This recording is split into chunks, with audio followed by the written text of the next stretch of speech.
기도를 하면 무엇이 좋을까요? 그런 것 바라지 않고 그냥 기도가 좋아서 하십니까? 그냥 좋다라는 것도 좋은 어떤 것이라고 할 수 있을 것입니다. 구체적으로 어떤 좋은 점들이 생기는지 한번 생각해 보면 우리가 기도를 좀 더 할 수 있지 않을까 생각합니다. 우선 기도를 한다는 것은 복잡 다단하고 정신 상그러운 세상에서 잠시라도 떨어지는 것입니다. 기도를 10분을 하든 1시간을 하든 세상 근심을 완전히 잊을 수는 없지만 한 옆에 놔두는 시간이 확보됩니다. 기도 안에서 또 속 시끄럽게 세상 일을 걱정하는 것은 다른 문제로 놔둡시다. 모든 것으로부터 거리를 두고 성찰하게 됩니다. 그러면 걱정, 근심, 고민으로 가득했던 나의 하루가 생각보다 그렇게 나쁘지만은 않게 느낄 수 있습니다. 예수님께서 밀려드는 사람들로부터 벗어나 약간 거리를 두십니다. 예수님께 치유받겠다고 몰려드는 인파를 쉽게 상상할 수 있습니다. 아마 그 인파에 파묻히면 예수님께서도 제대로 말씀을 하시거나 치유의 손길을 펼칠 수가 없을지 모르겠습니다. 그래서 예수님께서 한 발짝 물러나 군중들을 보려고 하신 것은 아닐까요? 기도를 하면 우선 일상과 거리를 두고 실제 내게 일어나는 것이 무엇인지, 무엇이 중요한지, 정말 그것이 시급한 일인지 등등을 분별할 수 있습니다. 분별할 수 있으면 우선순위를 매길 수 있을 것입니다.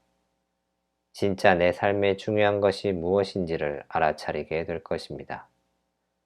무엇이 중요하지 않고 무엇이 악신에게서 온 것인지를 알아차릴 수 있습니다. 그러면 당연히 우리의 삶은 질서 잡힐 것입니다.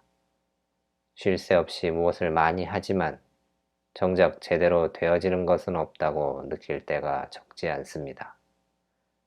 그것은 우리 삶에 질서가 없어서일 것입니다. 무엇이 중요하고 무엇이 먼저인지를 인식하고 그에 따라 살아간다면 일은 훨씬 줄어들고 또 일이 되어가는 것을 볼 수 있을 것입니다. 분별하시는 예수님 앞에서 악령들은 예수님을 알아보며 힘을 잃고 쓰러지고 사라집니다. 우리가 이처럼 우리 삶의 복잡다단함을 분별한다면 삶은 단순해지고 악령이 우리들에게 부리는 못된 술책들을 알아차려서 유혹에 넘어가지 않을 것입니다. 단순해지면 삶은 더 행복해집니다.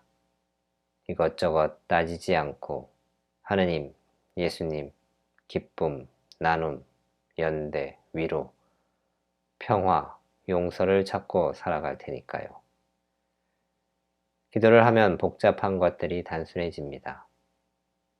현대의 복잡함을 살고 있는 우리에게 가장 필요한 것이 바로 단순함이지 않을까요? 그것을 기도를 통해 맛보게 될 것입니다.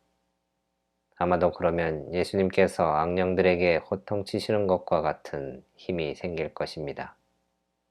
그 힘으로 우리를 유혹하는 악령들을 호통치며 물리치고 또 이웃에게서 활동하려는 악령까지도 우리가 쫓아낼 수 있을 것입니다.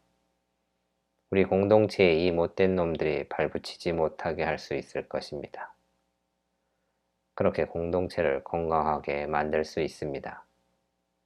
기도는 단순히 한 사람에게만 의미 있는 것이 아닙니다. 내 기도가 나에게만 영향을 미치는 것이 아니라 공동체에도 좋은 영향을 미칩니다. 나의 짧은 기도, 나의 자그마한 기도가 공동체 전체를 변화시킬 것입니다. 이런 좋은 기도를 왜 내가 소홀히 했을까요?